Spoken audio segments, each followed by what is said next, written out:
Hello, San Francisco, and welcome once again to the Angelic Troublemakers. I'm your host, Alan Jones, and on today's program, uh, City Hall hijacked or carjacked a building. Uh, Welcome to 2020 version of the Angelic Troublemakers. I tried to come up with a new name for my year-long project dealing with criminal justice reform, and I couldn't. And so I'm sticking with this title of the Angelic Troublemakers. But I must remind you how I came up with the term. There was a civil rights great by the name of Bayard Rustin, uh, who was the mentor to the Reverend Dr. Martin Luther King Jr. He first coined the phrase that I heard of angelic troublemakers. He was encouraging more people to be angelic troublemakers, meaning people who get involved without the nonsense, uh, vandalism, and all of the destructive things that can come with social change when you don't do it right. Violence and, you know, graffiti, turning over cars, arson, and stuff like that. He believed that there was a way to do it without all of that. Make social change happen peacefully. And that's basically what I think can happen. The year 2020, most of my programs are going to be concerned with juvenile, adult prison reform or justice reform. And it's mainly based on my California Clemency.org website. But today's program I'm kicking off due to the fact that our mayor, London Bree, just appointed a new chief at the San Francisco Juvenile Hall, or the Juvenile Probation Department that oversees the Juvenile Hall. And in doing so, she I think that her hands were tied. If you will recall, last year in June 4th to be exact, the Board of Supervisors voted 10-1 to close down the San Francisco Juvenile Hall. Now that happened based on the fact that the San Francisco Chronicle had a vanishing violence series, and it was pointing out the fact that crime amongst young people way down in the state. In that, it resulted in a lot of the juvenile halls throughout the state being half or more than half empty, which raises the cost because you had the same amount of staff and operation uh, stuff in place. Well, that was too much for the Board of Supervisors. Why? $374,000 per year per youth was disclosed in this Vanishing Violence series. Now that seems like a lot. But here's my problem. In the fact that we have lowering crime rates or numbers, data amongst young people, there is going to be something else. And I'm saying that it's the price of success. And instead of closing down Juvenile Hall, because they think that it's too expensive, I think that they should incorporate better programming for the harder to reach youth that still find themselves coming up to the facility. And so I'm determined all this year and probably next year to speak on the fact that no, you can't close this down and call it prison reform or justice reform for juveniles. When I say City Hall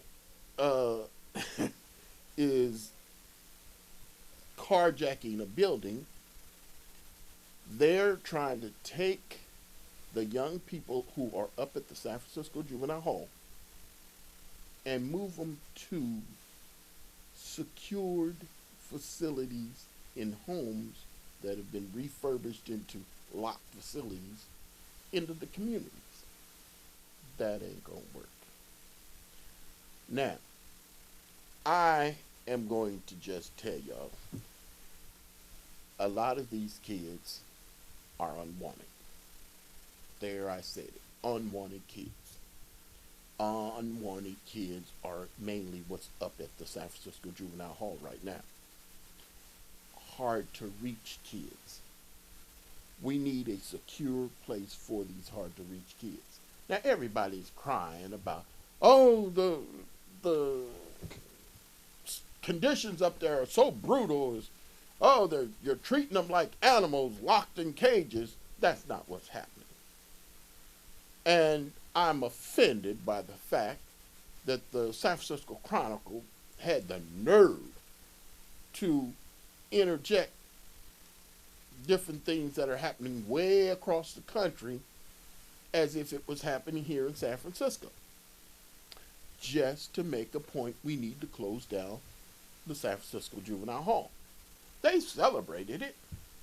Oh, we got the Board of Supervisors to close down Juvenile Hall. And when you really look at it, these reporters who basically go on a bunch of data did a marvelous job with their Vanishing Violet series. I recommend you Google it. Vanishing Violet, San Francisco Chronicle.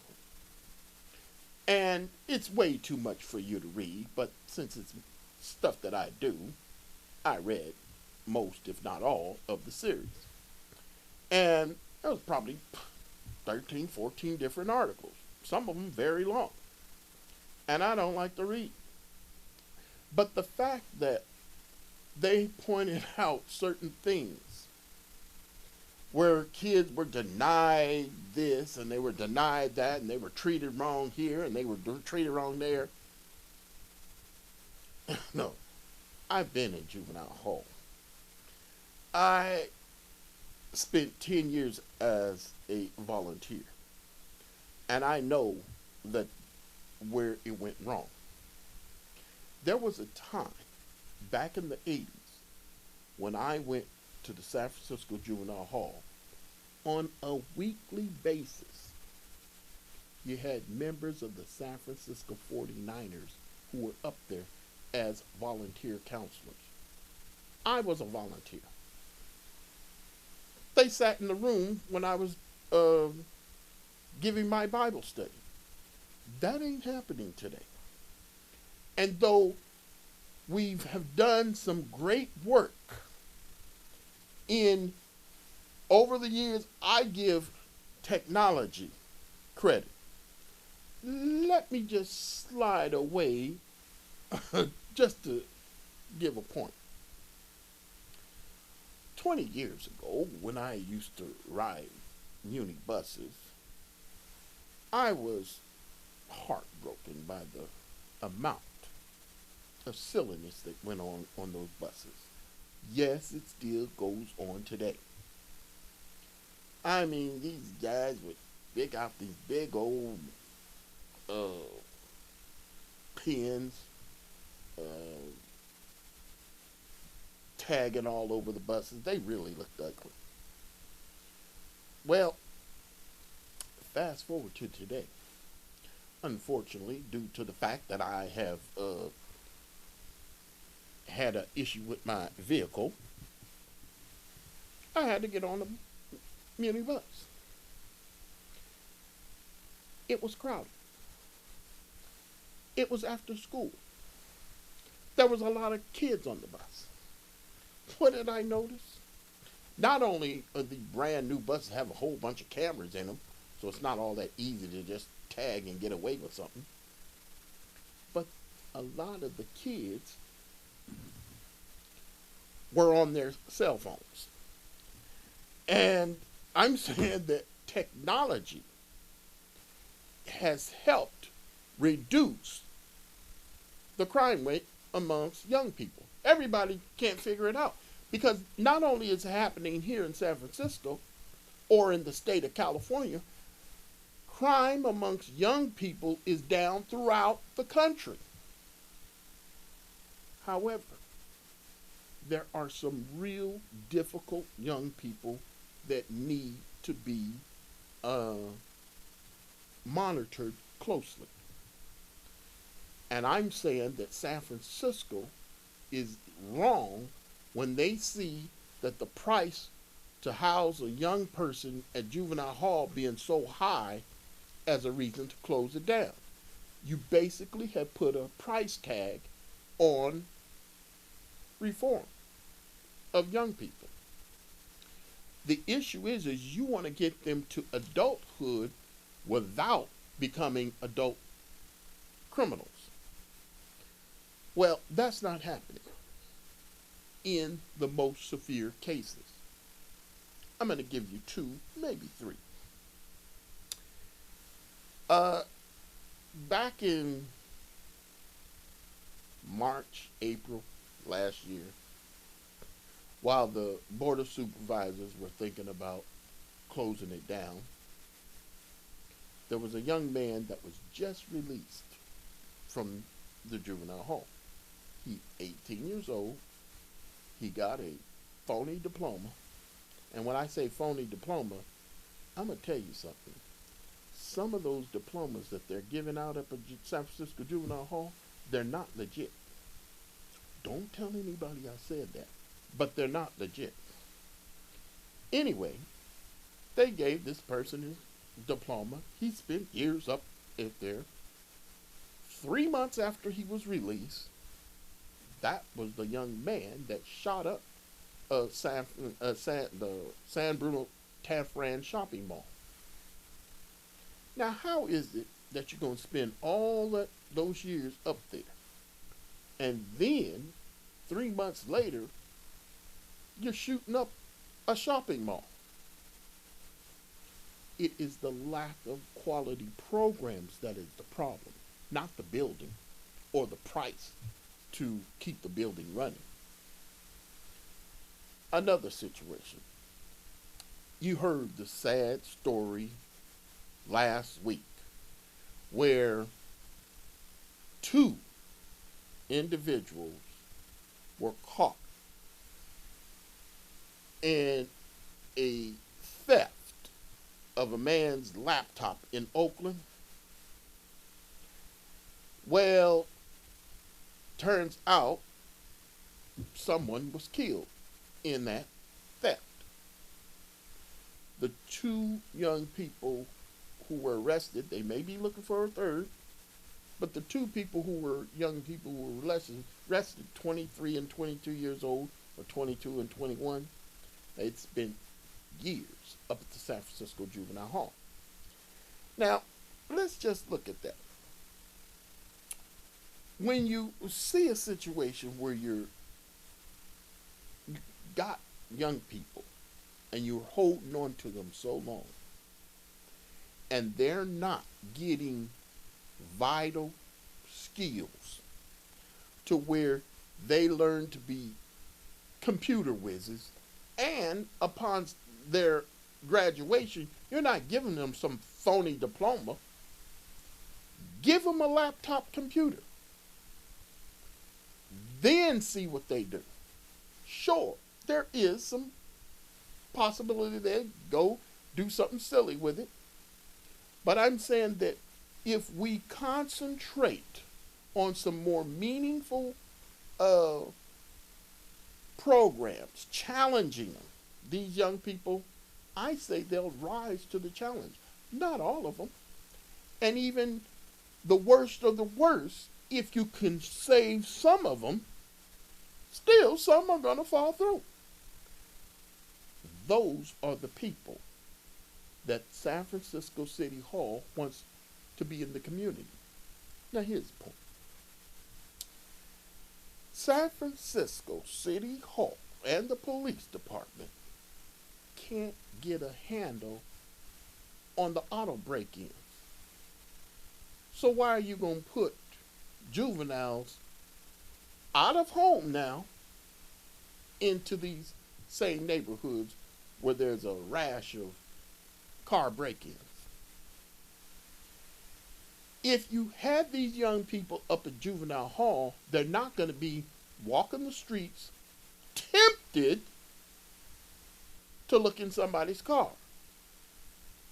I'm just telling you how it is.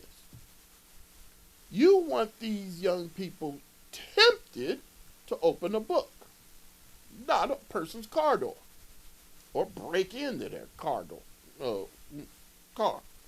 So I'm saying that San Francisco is doing a disservice because to the juvenile delinquents, if you will, by putting a price tag on the cost to house them up at Juvenile Hall. That is the first error. And because you have now carjacked the facility, because you said, we're taking this facility away, we're closing it down, well, what are you going to do with it? You know, and I know, that San Francisco is going to try and use that property for another reason. So they say, to get the most out of the facility. Mental health or something like that. What they're doing is they are ripping off young people who are most needed to have a more secure setting. Now, I heard a sad story just today where a mother, not in San Francisco, but a mother across the bay went to school to find out why her 16-year-old daughter is being bullied.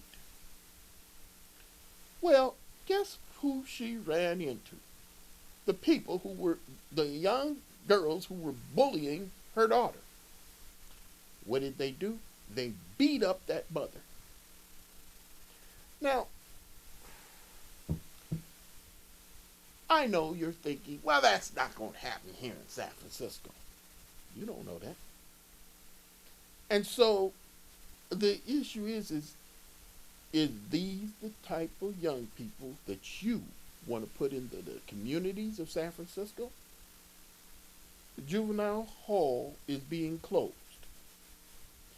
And they're going to take the worst of the worst to put into the communities where old ladies walk the street, vulnerable people walk the street, and I'm saying that these young people will not have gotten enough treatment to curb their appetite for violence, if you will. People are talking about, well, they're just mostly shoplifters. Well, if they're mostly shoplifters, would you rather them running around where there's a bunch of shops to lift stuff? No. You want them in a secure setting to where they can get a more concentrated treatment. It's like you want somebody to go to AA. And the AA meeting is being held in a liquor store. I'm telling you, people, that's not how we do it here. Yes, there is data that talks about young people who are sent to certain less jail type settings do better. I'll, I'll go along with that. But not the worst of the worst.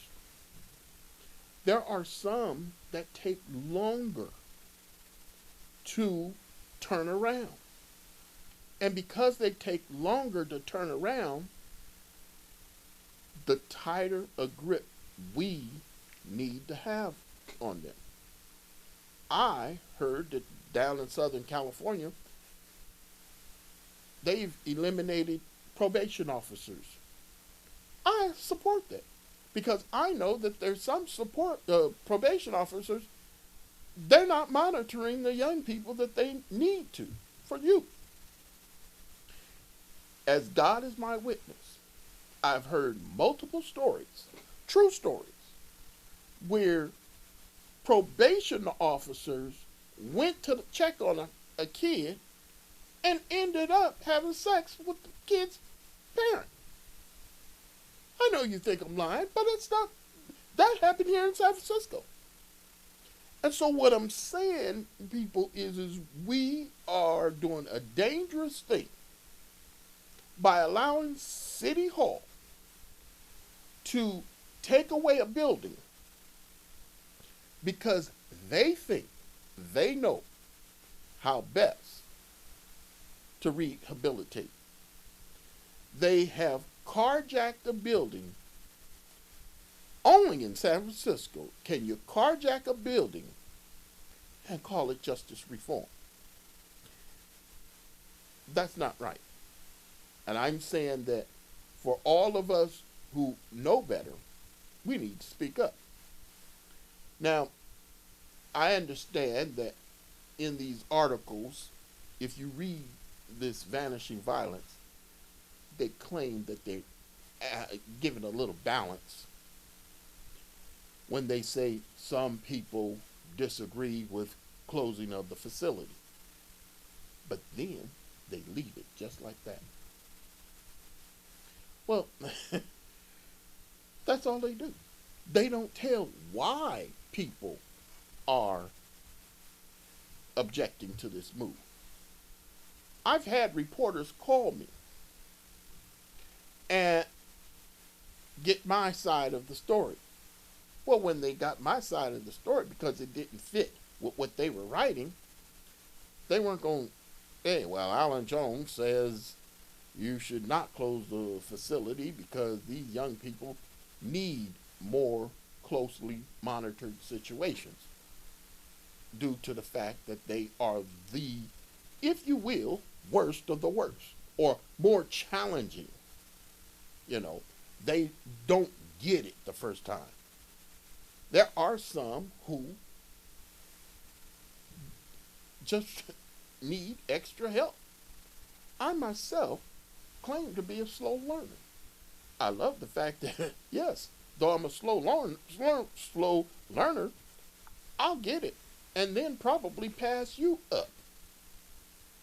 But the fact of the matter is, we need a facility in San Francisco that is so secure. And San Francisco is hired this woman.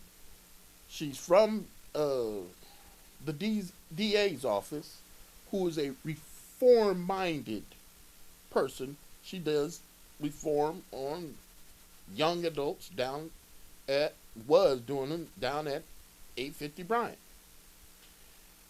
And says that it's a successful program. But what they didn't tell you that the most difficult young people she was not allowed to touch.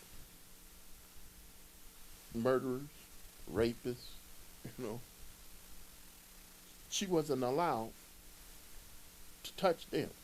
So, of course, you're going to have success amongst in a program like that. but they're touting her as the person. Now, it seems odd that the San Francisco Juvenile Hall is closing down by order of City Hall. But I just found out yesterday that the Juvenile Hall put out an advertisement for positions up at the facility.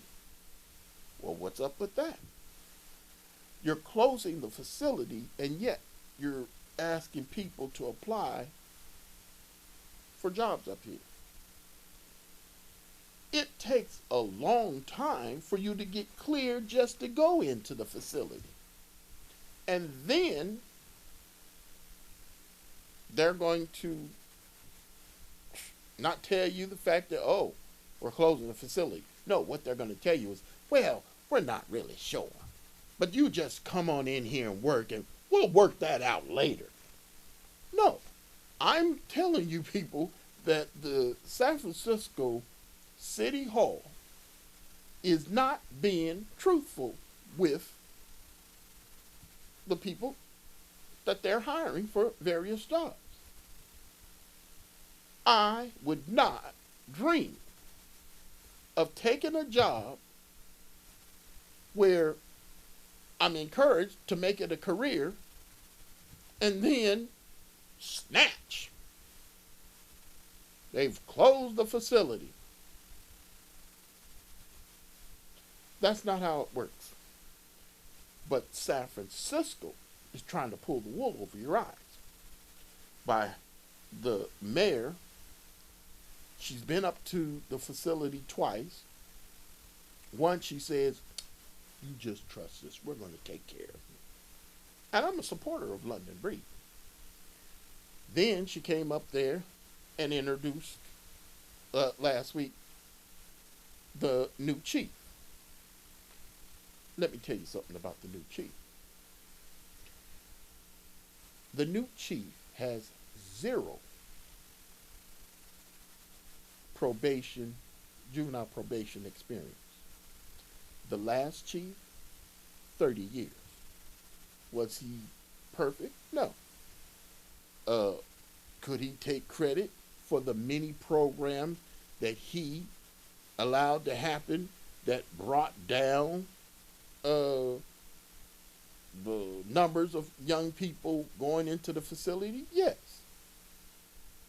The fact is, you have a man with 30 years of juvenile probation experience run out of San Francisco, and you're replacing him with a person who has 0 years of, she doesn't even have a day of experience with juvenile probation.